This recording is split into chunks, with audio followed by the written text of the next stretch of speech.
Me puse a grabar el Listo. de aquí, ¿verdad? Sí.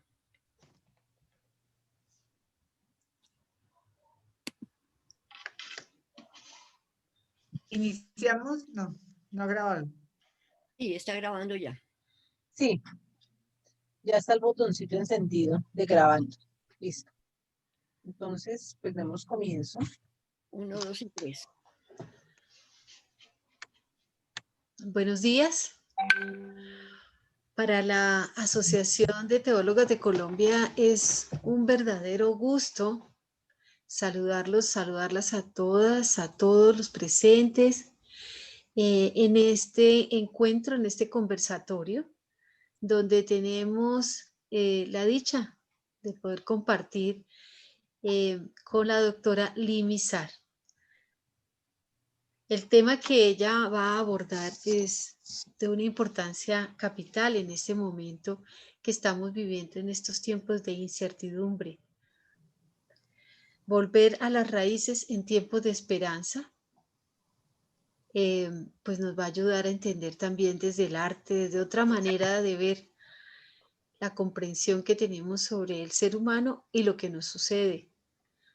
Entonces, pues la doctora Lee Mizar Salamanca es doctora en teología de la Pontificia Universidad Javeriana,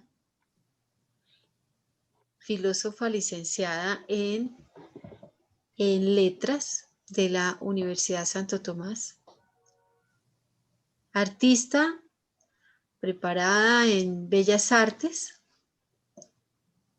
en el Instituto Fábula y lleva muchos años explorando el tema de la espiritualidad y el arte. Para nosotras ha sido un gusto y verdaderamente una experiencia espiritual ver cada una de sus producciones artísticas. Por eso, pues le damos la bienvenida y el agradecimiento por haber sacado este rato para compartir con nuestro grupo de asociación de teólogas. Damos la bienvenida también a todas las participantes que han querido unirse a esta experiencia de conversación. Saludamos también a Eduardo, que nos ha ayudado tanto en la parte técnica para poder lograr estas conexiones y estas grabaciones que van a quedar allí para que después puedan ser replicadas por ustedes en el momento en que lo deseen. Entonces, pues yo le doy la palabra a la doctora Lee Mizar Salamanca y espero pues que sea un disfrute para todas y todos este encuentro. Gracias, Lee, por estar acá. Gracias por esa presentación tan preciosa y tan motivadora. Vamos entonces, como decías tú, a empezar justificando por qué el tema y desde el arte. Realmente volver a las raíces en el momento en que se nos ha puesto en crisis todo, no porque la pandemia haya producido la crisis, era una crisis soterrada, acelerada por la pandemia, y hablamos de tiempos de esperanza. Al final vamos a ver cómo estamos realmente en tiempos de esperanza. Pero hay que volver a las raíces. La crisis ha sido en todos los campos, pero nos vamos a detener desde nuestra experiencia de fe. Bueno, ¿por qué desde el arte y la belleza? Porque estos dos elementos coinciden con nuestra época vital, en que ya no necesitamos grandes discursos, sino necesitamos algo que nos fascine, como es la belleza. Y nos hacemos la pregunta, ¿será que la vida de los seguidores de Jesús sea fea porque no solo no atrae, sino que para algunos repele? Es así como estamos volviendo a las categorías humanistas de la integralidad, como es lo bueno, lo verdadero y lo bello. Desde la teología de la belleza, Jesús es el pastor Kalos, bello y bueno. La belleza es el bien realizado. Y la belleza es expresión de la verdad que convence. Entonces, agarra 3 categorías. Esto no tiene que ver con la belleza de las formas, qué bonito, todo lo esteticista. Incluso va más allá de ser nosotros personas buenas, geniales, generosas, que sin duda constituimos la iglesia alrededor de Jesús. Pero vean, generalmente a las personas buenas se les reconoce y quizás se les aplauda, pero no siempre se les sigue, no siempre arrastran desde la fascinación. Vemos hoy que la perfección de lo bueno ha dejado de interesar, porque lo bueno sin belleza nos ha llevado a la dictadura moralista y al elitismo de lo santo.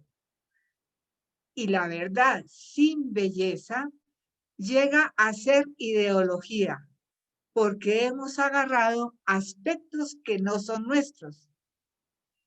Entonces, ¿qué es lo bello? Teológicamente es la luz de lo múltiple, tan importante para hoy cuando hablamos de que estamos interrelacionados y es urgente conformar comunidades. Jesús nos dice en Juan 14:9, el que me ha visto a mí, ha visto al Padre. 2 personas distintas en comunión. Ver a Jesús es experimentar en el amor la presencia de otra persona.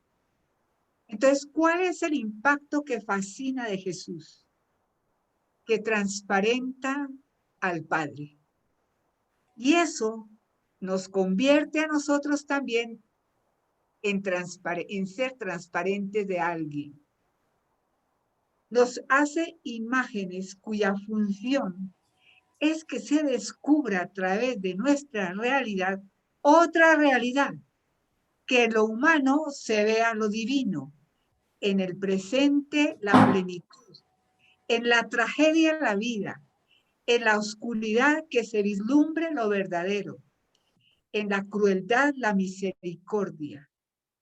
Lo bello se manifiesta cuando en nuestros gestos, palabras, afanes, emerge el otro con mayúscula.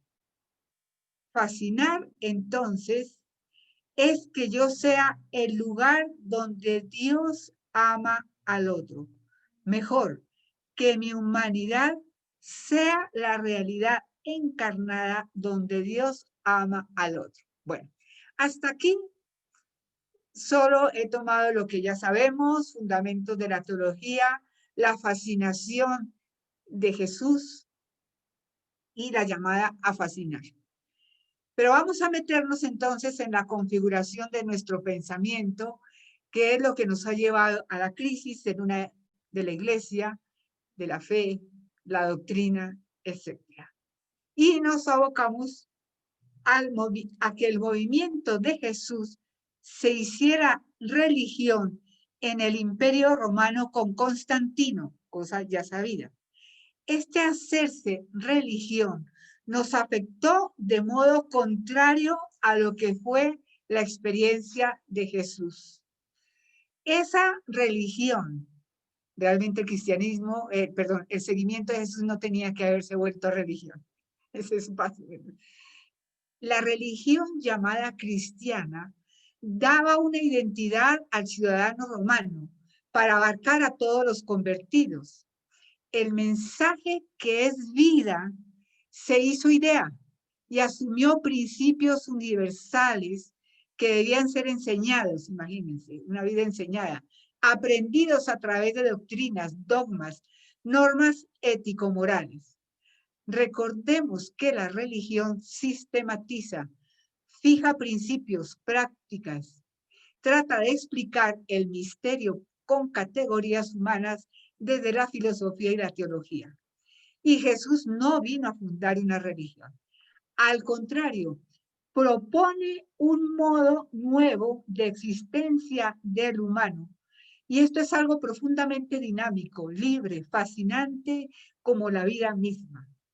donde la inteligencia ha de dejarse transformar por la experiencia de la vida, y la vida no puede reducirse a categorías sistemáticas propio de la religión. Así, en la cristiandad, la fe pasó a ser religión y la vida pasó a ser doctrina. Veamos dos ejemplos desde el arte. Rafael, triunfo de la religión cristiana. Una religión sustituye a otra. Veamos que hay un ídolo o un dios roto adelante y en el pedestal han puesto a un Cristo. Ha sido una religión por la otra. O acerquémonos a la Eucaristía, que era un encuentro de comunión profunda a la que acudían los seguidores de Jesús con el deseo de experimentar su presencia para discernir, para ver lo que les traía la novedad de la vida y de sostenerse unos a otros para la misión. Nos dice Rubnik que las paredes de las catacumbas son el autorretrato de estas comunidades, pero la religión convirtió la Eucaristía en culto. Es más, hizo de ella, de la Eucaristía, objeto de disputa teológica. La sacó de la vida unificada y fragmentó todo su sentido de encuentro y de celebración. Aquí vemos la jerarquía bien constituida, Padre, Hijo y Espíritu Santo. La Eucaristía, tenemos a Platón, Aristóteles y todas las escuelas y congregaciones y compañías que siguen una u otra concepción filosófica. Esto enmarcado en el pensamiento occidental, cuya cuna es Grecia. Para percibir el alcance de esta manera de pensar, acudamos a la escultura, donde el ideal es el modelo de perfección. Es decir, esta Venus no es una mujer concreta, sino que en ella confluyen formas perfectas para llegar a un ideal de mujer. Para Grecia, lo verdadero es la idea, es la realidad viva y perfecta. Al contrario y opuesto, el mundo material es considerado engañoso, aparente, inestable. La materia es límite y prisión del intelecto y del alma. En consecuencia, idea y materia se hacen categorías separadas y se oponen y luchan entre sí, unos hacia arriba y otros hacia abajo. Recordemos en la espiritualidad el planteamiento entre la lucha entre cuerpo y alma. Nosotros asumimos ese dualismo en nuestro pensamiento, dualismo opositor y modo fragmentado de ver nuestras experiencias. Nos clasificamos por categorías, vivimos resolviendo dilemas. Por ejemplo, que si la salud o la economía, excluimos, nos oponemos a lo distinto. En fin, esa es nuestra manera de ver, como en casillas. Pasemos al modelo. Llegar a ideas logradas y armónicas de modo estable conduce a que se construyan modelos. Las ideas de perfección y los modelos surgen de pensar que hay leyes universales, absolutas y para todos, para explicar los fenómenos y las experiencias. Esta manera de pensar busca ¿qué? Categorizar, clasificar la experiencia, simplifica los matices propios, reduce la experiencia para explicarla, es disyuntivo para que quepa en categorías. También así como la idea no integra la materia, el modelo tampoco integra la materia. Se desliga de lo variado, de lo existencial, de la existencia. Entonces, trabajar por llegar a un modelo plantea una lucha entre materia y espíritu, corporeidad y pensamiento, finito e infinito, sujeto y objeto, sentimiento y razón. Imagínense, esto se está poniendo todo en crisis, claro. Así, lo trágico es querer alcanzar un modelo ideal corrigiendo un mundo que es materia, sumamente dinámico con distintos contextos y expresiones. Para el ser humano transformar o construir su realidad se convierte en conflicto interior. Aquí hay un Prometeo que está borrado por, bueno, pero está. Entre lo que, un conflicto interior entre lo que es el ser humano y no puede ser. Se convierte en desintegración y agotamiento frustrante por sentir que no se llega como debería ser según el modelo. Son nuestros cansancios espirituales de los discursos de lo mismo de siempre. En el campo moral, las personas son juzgadas como incompetentes, la que no llega al modelo, y se llegan de culpa por no dar la talla. Las culturas situadas en contextos distintos a los modelos impuestos, como para nosotros ha sido el europeo, son esas culturas catalogadas como inferiores, nuestras culturas indígenas. Y durante muchas décadas nos hemos dedicado a seguir modelos de perfección ajenos. Y cabe la pregunta, ¿quiénes deciden cuál es el modelo justo? ¿Quiénes se convierten en criterio de verdad? Además, aquel que cree alcanzar el modelo como es el honor, el poder, la fama en nuestra sociedad, se siente con autoridad de juzgar y controlar o someter a otros. Nos presentamos frente a otros desde el rol o desde el ideal de nuestros perfiles en las redes. Entonces terminamos relacionándonos con personas perfectas, pero no con personas que son amigos, ni hijos, ni hermanos. Entonces no fascinamos y tampoco somos tan felices. Concretemos entonces dos aspectos. Imbuidos en el gnosticismo actual, pensamos que conocer y concebir ideas perfectas en modelos perfectos nos hace perfectos, la excelencia, ¿no? Que la perfección o santidad está en el modelo que ha de alcanzarse en un perfil a fuerza de voluntad. Hoy se agudizan nuestras crisis institucionales, eclesiales, educativas, familiares, porque no se parecen esas instituciones a los modelos que les dio origen o que no coinciden con el ideal que hemos introyectado sobre ellas. El caso es que aún no se dan con fuerza la pregunta por la vida que se sale de cualquier modelo o de la tribu a la que estamos acostumbrados. Vida que está palpitando en lo que ya se tiene y llama a generar estilos nuevos, más abiertos, más honestos y más parecidos al reino. Hoy el fracaso nos ha llevado a descubrir que los paradigmas de pensamiento son complejos. Morán afirma que pensar en fragmento desde leyes absolutas y modelos impide llegar a respuestas acertadas frente a nuestras realidades vertiginosamente cambiantes, multidimensionales, que piden una mirada plural y planetaria. Propone un principio de acción que no ordene, sino que organice.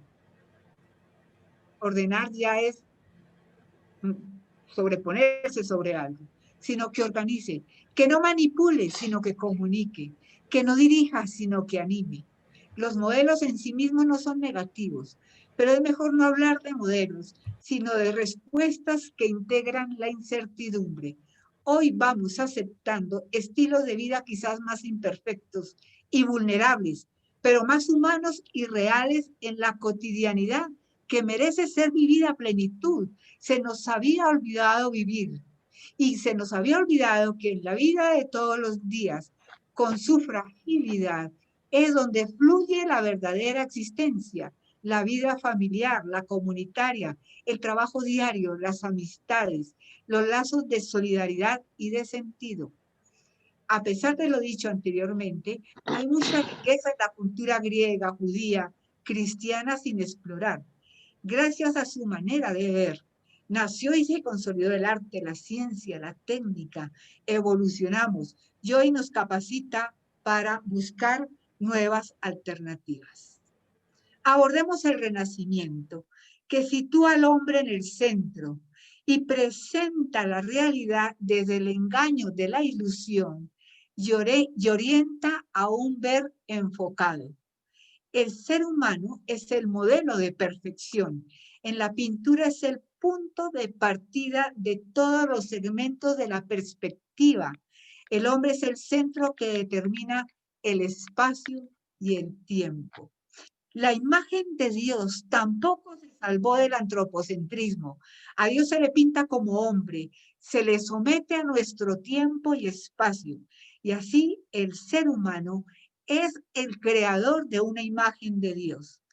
Seguimos creando o negando imágenes de Dios.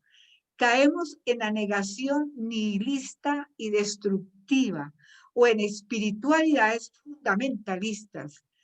Renunciamos a una consideración crítica y situada, sobre todo, de la revelación.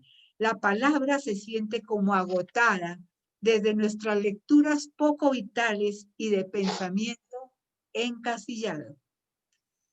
El ser humano se hace cada vez más Dios, algo tan problemático en nuestros días, con responsabilidades de Dios, agobiado bajo el peso del mundo que no logra llevar como Dios, mundo que se revela contra nosotros mismos. Todavía hay empeños en sostener el triunfalismo renacentista barroco. Nos llenamos de obras, responsabilidades, múltiples proyectos, ideales que llamamos utopías, que nos llenan de ansiedad y neurosis. Por casualidad, ¿no hemos experimentado esto? El barroco también nos presenta la ilusión. Su pintura logra impresionar por hacernos ver bóvedas que no existen. No se pinta lo que objetivamente está en la realidad. Se crean realidades ilusorias que expresan una intención del artista. Importa más la narrativa que lo evidente. Impresiona lo que se ve o es interpretado por otro. Vemos lecturas de lo real, de acuerdo a lo que nos gustaría que fuera. Más que de acuerdo a lo evidente, lo vemos todos los días. A esas lecturas que me gustarían se les llama falsificación, encubrimiento, verdades a medias, falsas noticias. Ahí tenemos a Trump.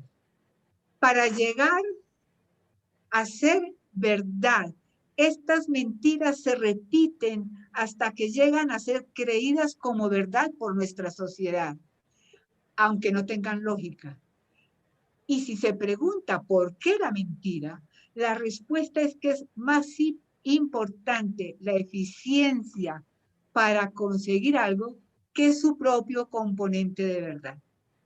Quizás empezamos a caer en cuenta de que nuestra manera bonita y espiritualizada, llena de sofismas, de presentarnos a nosotros,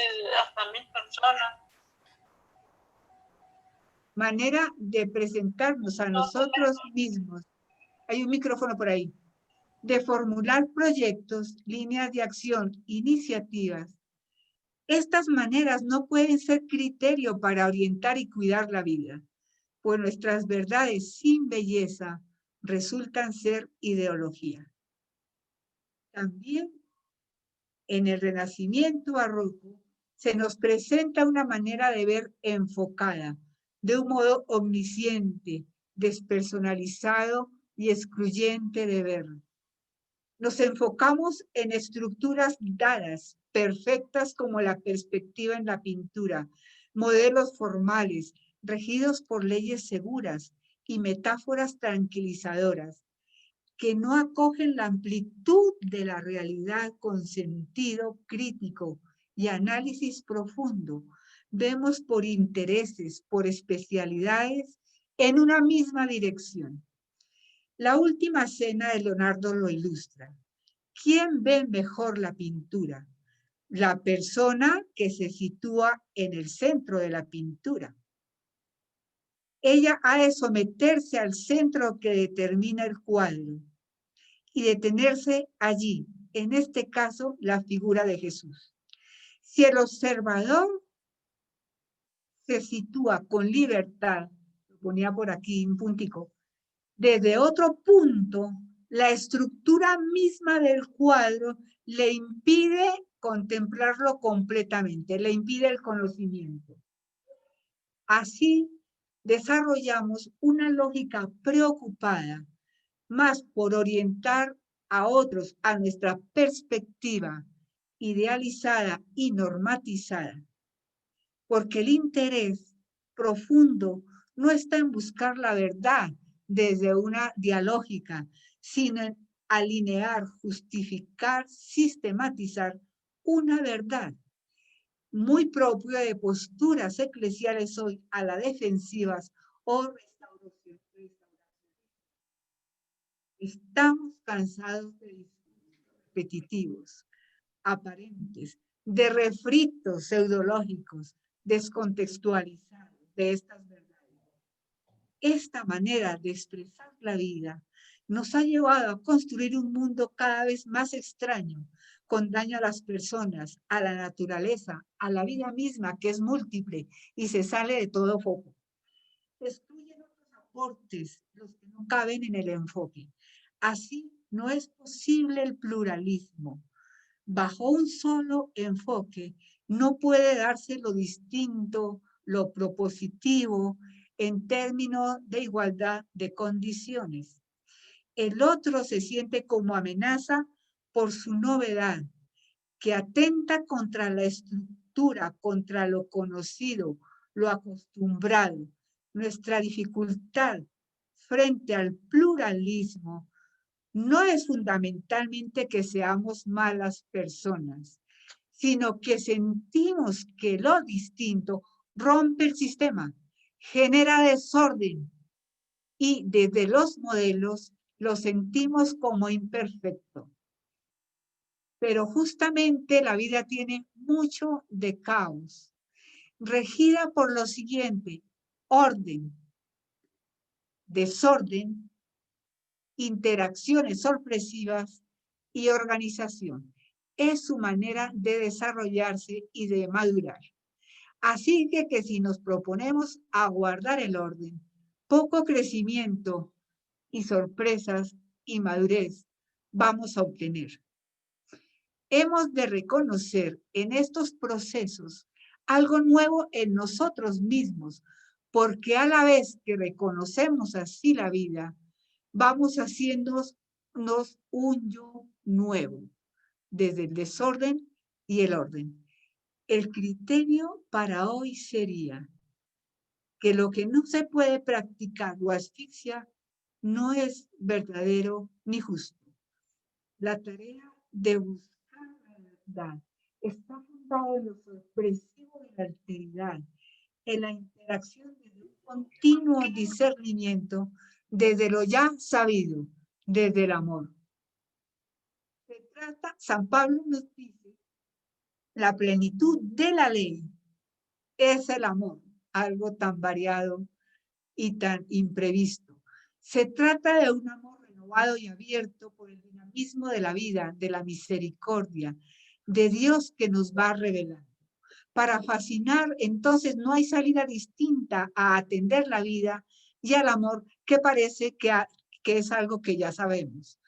Contrario a otro factor que determina nuestra mentalidad, como es la autoafirmación individualista que desemboca en egocentrismo, elitismo e idolatría de la libertad.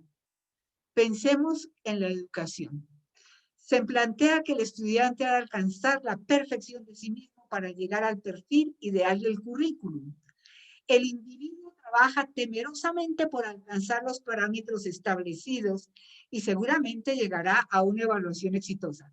Pero su autoafirmación rompe la sinergia comunitaria. Se rompe la dinámica que transforma a la persona cuando se relaciona vitalmente. Cuando se relaciona vitalmente, no salta su naturaleza humana, ni se vuelve uniforme. Desde la apertura que da el amor, la solidaridad. Esto no es un romanticismo flojo. Somos personas por los otros. Vamos siendo a través de una organización activa de interacciones constelacionales con el principio de la autonomía, relación que nos vuelca en el otro. En esta relación, el rostro del otro, mucho Levinas, cuestiona mi libertad y la forma, el otro me forma la libertad. Hemos de pensar sistemáticamente desde la ecología, lo ontológico, lo existencial, y en el otro me percibo a mí mismo. Esta pandemia nos ha enseñado que somos impresionantemente conectados. Marco Rubni, en su arte del mosaico, nos dice, pensemos en una pobre piedra arrojada en quién sabe qué esquina del mundo, desechada. Sin embargo, es una piedra preciosa que está a la espera de que alguien la tome con amor. Es necesario escuchar la piedra, oírla y ver por donde ella sugiere ser abierta. Si la abres donde ella sugiere, entonces te quedarás sorprendido de la maravilla de colores cristalinos que esconde dentro. Entonces cojo una y otra piedra y luego las junto y así nace el mosaico, tal como se construye una comunidad. Decíamos al principio que lo bello es la comunidad orgánica de lo distinto. Es urgente conformar pequeñas comunidades. Somos una especie que podemos salir adelante con la vida gracias a que tenemos la capacidad de cooperar. No quiere decir que tengamos que vivir juntos.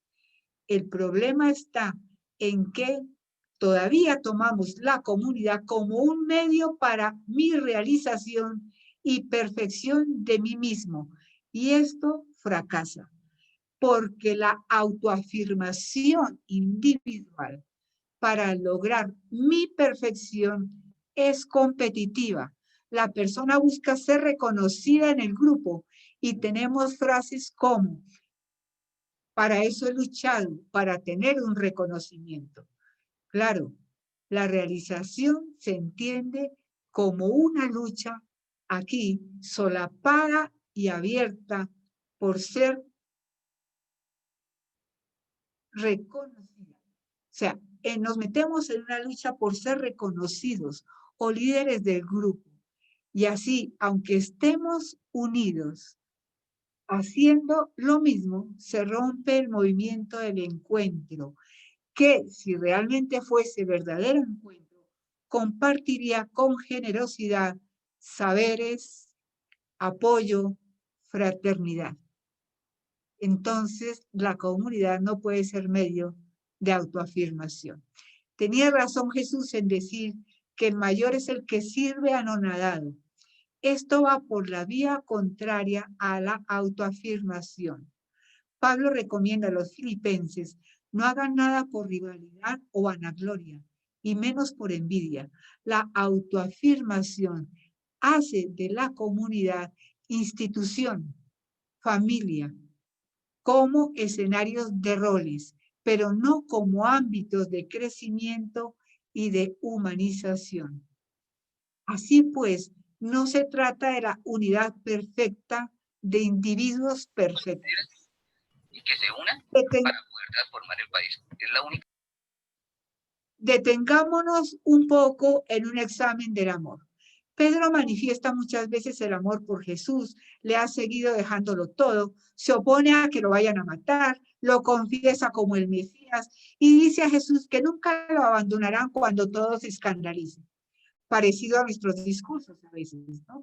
Pero en el juicio a Jesús llega la prueba del patio del sumo sacerdote, cuando una criada lo reconoce y Pedro niega a Jesús. Pedro pensó que bastaba con cambiar de mentalidad y aprender fraternos de fidelidad. Que había creado una idea del bien y estaba convencido de que pensar bien significa ser bueno. Pero no podemos decir quién es Jesús, ni quién es mi esposo o esposa, mi hermano o amigo, sin que hayamos pasado por las muertes y abajamientos del amor, con la fe de que resucitarán. Es decir, para comprender esto del amor, hemos de pasar por el patio del sumo sacerdote. Bueno, ¿qué se nos pide hoy? Creer en lo propio del seguimiento de Jesús. Lo contrario es como a veces hemos estado frente a la insatisfacción de unos principios que no son dinámicos ni vitales. Lo contrario es saltar de métodos en métodos, de disciplinas en disciplinas, que llevan a reclamar valores ajenos y ahogan la novedad del Evangelio. Cuando el cristianismo se hizo cultura, perdió su vitalidad. Volver a nuestra realidad más genuina seguramente sanará el malestar existencial que trata de resolverse hoy con racionalismos, protagonismos sociales, intelectualismos que nos dejan más ansiosos y vacíos.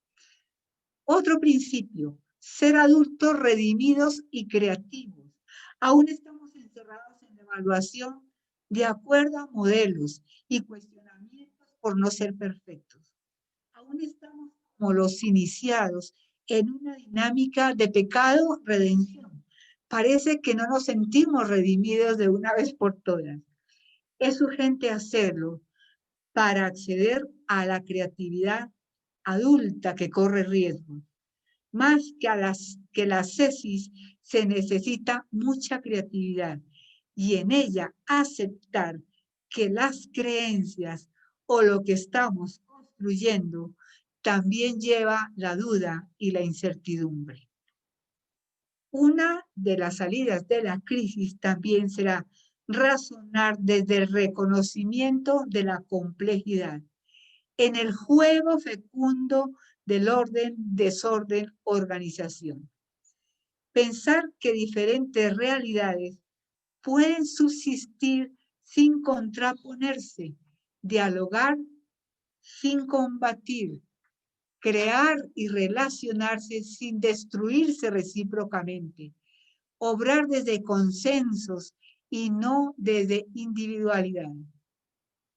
Volver a contemplar los primeros pasos de la Iglesia, porque de ahí viene la esperanza, la primavera. La época histórica que acabamos de pasar es lo que se ha llamado época crítica, que se caracteriza por la racionalidad objetivizante, la sistematización, la simplificación.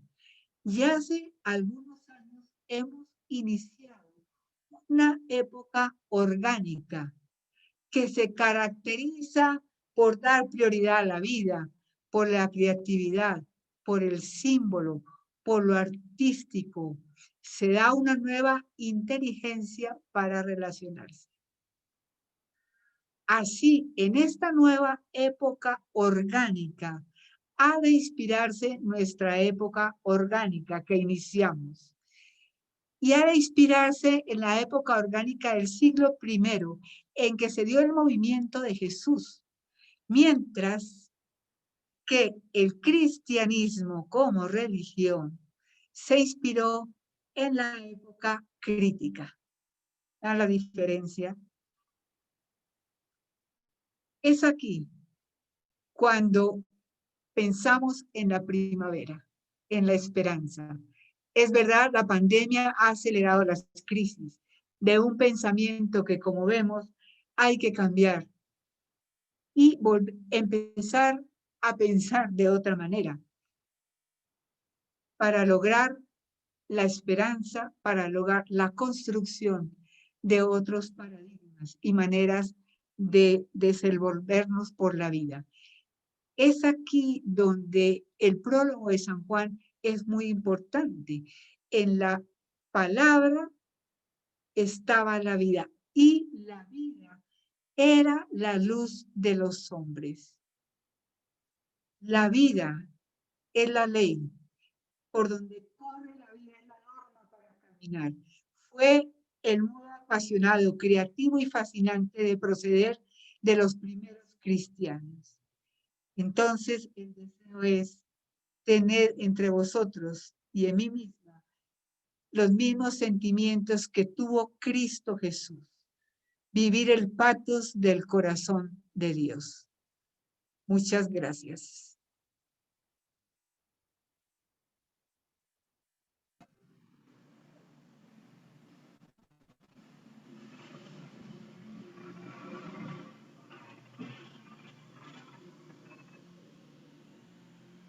¿Sí?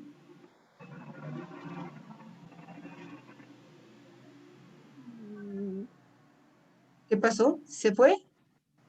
Aquí estamos. Muchísimas gracias por esta gran exposición que nos has realizado. Agradecerte por abrirnos estos pasos desde el arte, desde la filosofía, desde la espiritualidad a esta nueva esperanza, ¿no? Y cierto que hay varias cosas que nos cuestiona y nos hace repensar cómo nosotros nos hemos venido organizando, ¿no? Volver, como tú dices, al tema de la comunidad, del primer seguimiento de Cristo, que no estaba pensado desde la institucionalidad, es una gran intuición. Y sobre todo retomando todos esos inicios del cristianismo en que la vida era lo esencial y por ello lo orgánico, por ello lo organizacional y la creatividad, ¿no? Invitamos pues a quienes nos están acompañando a entrar en diálogo con Liz. Si tenemos alguna pregunta, podemos habilitar nuestro micrófono y Sabrita nos daría, habilitaríamos nuestro micrófono para poder plantearle nuestras preguntas, nuestros comentarios. Cada cual puede habilitar su micrófono para intervenir. Muy bien, gracias. Y ahora viene lo emocionante, el conversatorio. Socorro, tienes la palabra.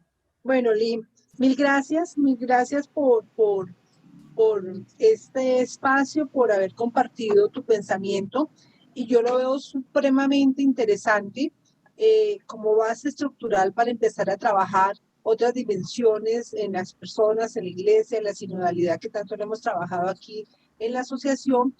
Y yo lo que veo que tú estás presentando es que si no rompemos la estructura de la verticalidad y la horizontalidad y vamos a un trabajo de corte relacional, es imposible tratar de presentar nuevas formas de salida del contexto actual. Me gustaría que profundizaras cómo poder llegar para romper esos sistemas binarios en que tratamos de movernos siempre, o es bueno, o es malo, o es oscuro, o es claro, y eso nos tiene llevados finalmente porque es lo que no nos deja pensar en propuestas diferentes a lo que ya hemos visto que está y no nos ha resultado. Pues es bastante amplia la pregunta y profunda. Una de las cosas del pensamiento así vertical, sistemático, excluyente, disyuntivo, es que por encajar planteamientos o la misma experiencia, por encajarla en una categoría, le quita todo el matiz que lo hace distinto, vivo, cambiante y vital. Es decir, ¿cuántos pobres hay en Bogotá para tantos mercados? ¡Pum! Tantos. Y eso se mete en un camión y se ve y se manda. Por eso nuestros gobernantes están tan desconectados siempre con las realidades de la gente. Porque hay que ir a ver el matiz de vida existencial que tiene esa necesidad y ese planteamiento, que con esa persona, dentro de esa tragedia y ese caos, podemos llegar desde una relación dialógica a construir una nueva realidad ahí con todos sus matices vitales. Unas soluciones para un grupo, la misma solución, y aunque sea el mismo problema, no sirve para otro grupo, porque la responsabilidad personal al asumir respuestas, acciones, es distinta de un grupo al otro grupo. Entonces tienen que ser soluciones, acercamientos supremamente conectados al ritmo cambiante, novedoso, caótico, organizado del otro. Y solo así los dos podemos crear de una manera vital una verdad que convence y una bondad que es capaz de realizar el bien que se quiere. Por lo tanto, una relación bella. Entonces, ustedes dirán, uy, pero hasta, por ejemplo, 3 millones de personas con hambre y mandarles el mercado a dialogar con cada una. Bueno, no dialogues con cada una, pero conforma una comunidad que autogestione sus propias biografías y sean ellos los que vayan resolviendo en diálogo contigo, que te vas acercando a ayudar. De pronto ellos resuelven que no necesitan tu ayuda. Esas son las novedades. Y frente al misterio, hemos querido encasillar el misterio. No, es que hay unas salidas impresionantes y distintas, fuera de todos los contextos en que nos hemos encasillado. No sé si respondí, porque es muy amplio. Isabelita, tienes la palabra.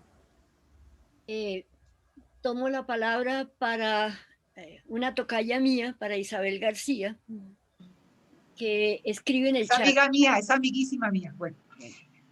Entonces, la crisis, el caos da vida. En esta crisis, ¿dónde están las rutas, ejes cotidianos, en la cultura, en la educación? ¿No hay utopías?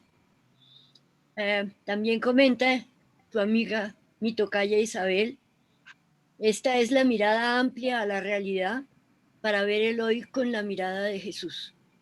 Hay muchos comentarios de agradecimiento, de ponderaciones a tu intervención, a los que uno, mi propio comentario, de absolutamente fascinada, de esas cosas que no quería que se acabara, porque fue tan linda la presentación, tan ágil, además tan estética y tan artística, para presentarnos unos conceptos tremendamente arduos. Y agrego una pregunta mía. ¿Dónde quedan las mujeres en estos dilemas, contraposiciones entre la materia y la idea, la realidad y la idea, lo sagrado y lo profano, la espiritualidad y la ideología, el seguimiento de Jesús y la religión? Sí. A ver, empecemos por la historia. Realmente, bueno, vemos desde todo el concepto grecorromano, la mujer, bueno, y eso que aquí la mujer está más abierta a lo social. Pues es la administradora de la casa, está para tener la descendencia y su referente generalmente es estético.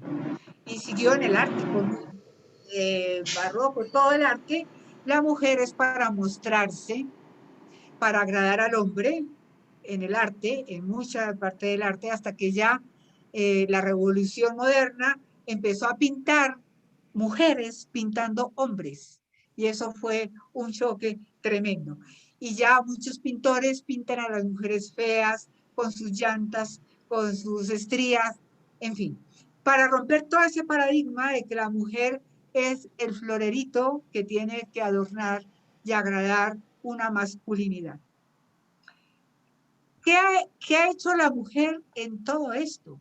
Pues ciertamente, aunque no sea reconocido, ha sido la inspiradora de lo que es, diríamos, la trascendencia en la vida de sus hijos, sobre todo en estas civilizaciones antiguas, pero claro, muy solapado, muy oculto.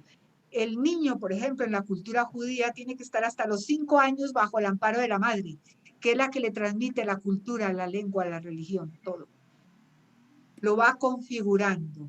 Entonces, ese trabajo silencioso está saliendo mucho más a la luz y más valorado. Yo no puedo abordar la categoría de la mujer con la profundidad que ustedes la abordan, porque ustedes han trabajado muchísimo sobre ese tema. Pero sí decir que en el campo, en el Evangelio de Marcos, he descubierto que las mujeres son las que van revelando poco a poco la identidad de Jesús. Lo decíamos en algún momento en este ámbito, la mujer que echa un lepto en el templo, lo único que tenía, y Jesús se ve reflejado en esa mujer, así como esa mujer echa esa monedita, da todo lo que tenía para vivir, Jesús está dando toda su vida. La mujer que lo unge en Betania, le está reconociendo que es el profeta y el Mesías.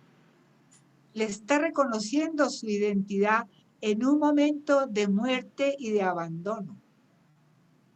Y le reafirma eso. Por eso él dice, cada vez que se anuncia el Evangelio se recordará a esta mujer, ¿no? O sea, cada vez, porque es el afirmar su identidad. En fin, la mujer ha estado revelando siempre al otro, ha estado revelando identidades, ha estado revelando fundamentos de sentido. Qué tan importante es la intervención de la madre en la constitución de la persona, del sentirse amado para lograr llevar una vida madura y una vida exitosa como personas. En fin, bueno, pero yo no me quiero meter más en esto porque me corcharé. Yo esto profundizado desde lo femenino no lo he hecho. Gracias. Pero sí reconozco esos matices. Gracias.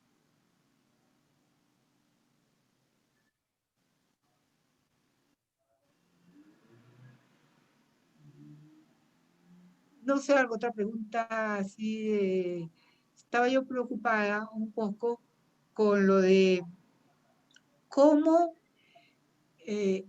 abordar esta estructura eclesial como tan pétrea, tan inabordable, ¿no?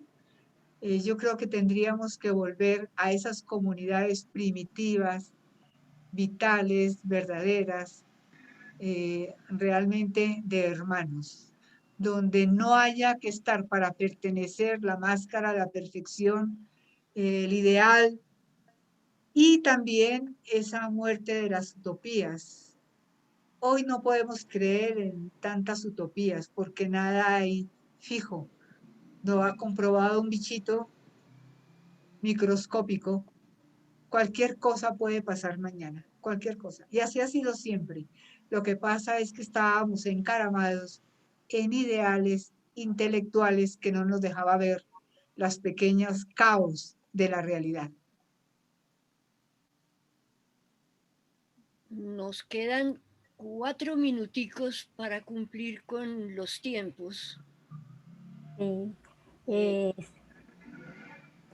sí, Lee, estaba pensando un poco también en lo que tú nos hablabas, en esta sociedad de la perfección, que en realidad no es perfecta, construir en los temas a partir de los consensos, ¿no? Qué tan difícil es cuando realmente es a todos, a la mayoría nos gusta, bueno, yo me aparto un poquito de eso, que nos digan qué hay que hacer, ¿no? Y que nos manden, ¿no? Y entonces aquí tenemos, pues, la autonomía de los medios que son los que nos venden las verdades, las famosas mentiras en verdades, ¿no?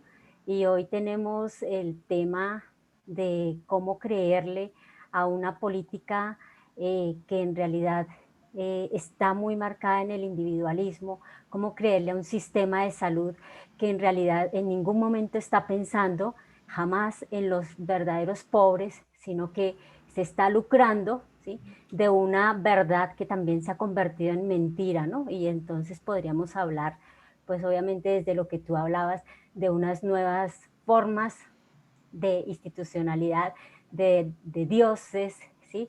Dejando el lugar de Dios a otros, ¿sí? Una humanidad desencarnada, ¿cierto? Que ha olvidado que, como decías tú en el Evangelio de Juan, ¿sí?, pues que la vida, ¿sí?, se hizo para darnos luz, para darnos esperanza, ¿no? Es muy interesante todo eso. No sé si tú tienes algo que decirnos en cuanto a estas formas que afean la realidad, pero que están ahí presentes y que de alguna manera nos quieren ocultar a través de las mentiras, ¿no? Sí, tienes toda la razón. El mercado, la vida se ha vuelto parte del mercado, ¿no? Fíjate, cojamos una cosita, la dualidad entre la salud o la economía. Una cosa que no se plantea desde la vida. ¿Por qué? Mira, o encerramos a la gente o lo sentamos todos, así como habla el gobierno, a la economía. Es una dualidad que esto vital no admite esas dualidades, esos polos opuestos. ¿Qué es lo principal ahí? Si nosotros no fuéramos tan mercantilistas, el criterio para las dos cosas es que la gente no se muera. Pero como eso no es tan lucrativo, entonces, si el criterio vital es que la gente no se muera, se regulará tanto el mercado como la salud para el mismo objetivo, que la gente no se muera. Entonces no hay necesidad de esos polos y de esas oposiciones, sino que confluyen en un mismo objetivo las dos situaciones que parecían opuestas. ¿Ves? Entonces, el problema es que las preguntas no nos las hacemos al servicio de la vida, esta sociedad, sino hay otros intereses que logran frustrar todo proyecto que realmente vaya a defender la vida.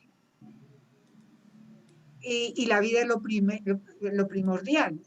Parece que lo íbamos a aprender de la pandemia, pero yo siempre he sido un poco pesimista frente a la condición humana, en ese sentido, la condición humana ideologizada, porque el hombre es bueno, es maravilloso, es capaz de transparentar la acción de Dios en la historia, pero en estas condiciones de pensamiento y de lavados de cerebro y de verdades mentirosas, los planteamientos son otros. Los planteamientos son otros. Gracias, Liz. Sí, es verdad, como tú misma nos decías, ¿no? Las mentiras se repiten tanto que ya no las hemos creído y no ponemos en duda el sistema, ¿no? No ponemos en duda ni la religión, ni la salud, ni lo que nos dicen de la salud, ni la política, ¿no? Es muy interesante eso, ¿no? Y por otra parte, esa acción por la vida, ¿no? Creo que tenemos una pregunta en el chat. Carmiña, Carmiña, perdona, no tenía la... Carmiña, te escuchamos con gusto. Gracias por estar aquí. Te felicito, Lismar. Preciosa exposición. Mira, yo quiero plantearte una pregunta. Tú dices que el cristianismo perdió su dinamismo cuando se convirtió en cultura, lo que es real. Pero por otro lado, si miramos Europa, especialmente Europa, parcialmente América Latina, pero especialmente Europa, esa cultura cristiana dio origen a un arte maravilloso, pintura, escultura, música, precioso, ¿no? Está claro que esa cultura cristiana, como tal cultura cristiana, se está acabando, o se acabó en Europa prácticamente, ya no hay cultura cristiana. ¿Cómo visualizas tú eso en el futuro? ¿No encuentras que va a haber un gran empobrecimiento mutuo para la religión, para la cultura, para el arte, con ese fin cultural del cristianismo que se está viviendo en el mundo? ¿Cómo ves tú eso? Sí, tienes toda la razón, tienes toda la razón. Porque claro, el cristianismo, al volverse cultura, se vuelve arte. Además que la manera, tú lo sabes, de transmitirlo era a través del arte. Eran las Biblias de las personas que no sabían leer ni escribir. Y que gracias al cristianismo se difundió esa cultura tan poderosa y tan magnífica como la cultura cristiana europea, hablando de allí. Pero no desechemos lo conseguido. Empecemos ya no quizás a leer, a hacer, decir, es que eso, el cristianismo es a donde yo tengo que apuntar. Apuntemos a nivel existencial al seguimiento de Jesús. Que habrá expresiones de ese seguimiento hacia la cultura, como muchas veces lo fue. Pero el problema es que hubo ahí que se enrareció la comunicación de la experiencia de Jesús cuando se volvió ideología, cuando se volvió carnet de identidad para pertenecer a un imperio o pertenecer a una nación. En Colombia, si no estaba el registro de bautizo, no recibían en los colegios.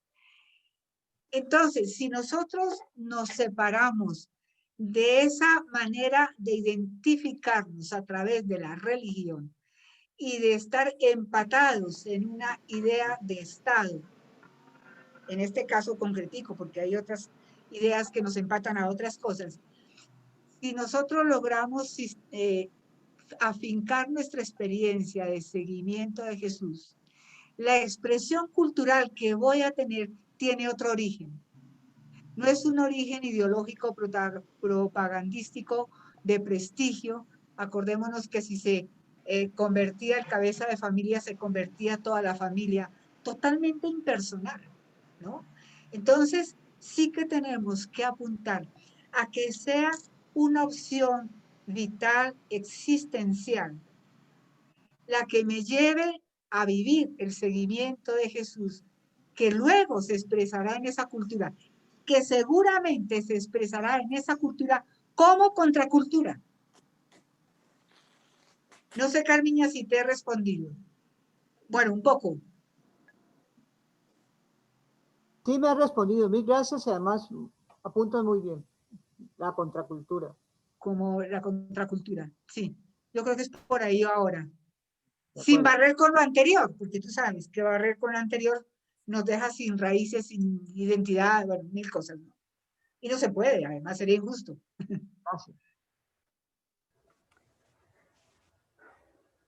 Bien, entonces muchas gracias a todas pues por su presencia, por este compartir, Ali, especialmente por esta magnífica presentación. También, digamos, acojo los agradecimientos que nos están escribiendo en el chat para Lid, para las preguntas, para las respuestas y para la apertura a repensar este tema, ¿no?, que es tan importante. Quisiéramos, como desde la Asociación Colombiana de Teólogas, invitarlas para el 5 de diciembre a nuestro último encuentro de este año, que dadas la coyuntura y de alguna manera también pensando en cómo plantear caminos, no los únicos, pero sí otros caminos, otras posibilidades, de vida, plantear caminos desde esta apuesta de hacer consensos desde las mujeres, desde la sinodalidad. Entonces, para el 5 tenemos programada el encuentro sinodalidad eclesial, miradas y experiencias, ¿no? Acogiendo esta nueva propuesta, o quizá no nueva, pero sí renovada propuesta, de el querer pensarnos como mujeres, como colectivo. Agradecidas y nuevamente cordialmente invitadas para el 5 de diciembre. Ya les enviaremos el link para que, si ustedes lo desean así, hagan extensivo a otras personas, a otras mujeres o comunidades que quieran participar y unirse con nosotras para ir construyendo y tejiendo nuevos caminos, ¿no? Muchísimas Pero gracias. muchas gracias por la invitación de la asociación. Gracias por estar aquí y seguimos encontrándonos. Gracias por la paciencia. Y muchísimas gracias a ti. Gracias. Bien. Gracias a todas, gracias Lee, un abrazo. Un Gracias. abrazo para todas. Bueno, Gracias, felicidades. Lee, felicitaciones, ha sido una bellísima presentación. Creo que Gracias a ustedes. nos Gracias. disfrutamos profundamente. Además, ustedes también las hacen preciosas. Entonces, estamos en la misma clave. Gracias. Afortunadamente queda grabada, la subiremos a YouTube inmediatamente que terminemos la grabación, para poder volverla a repetir, porque creo que vale la pena. Y está también en Facebook Live. Gracias. Gracias. Bueno,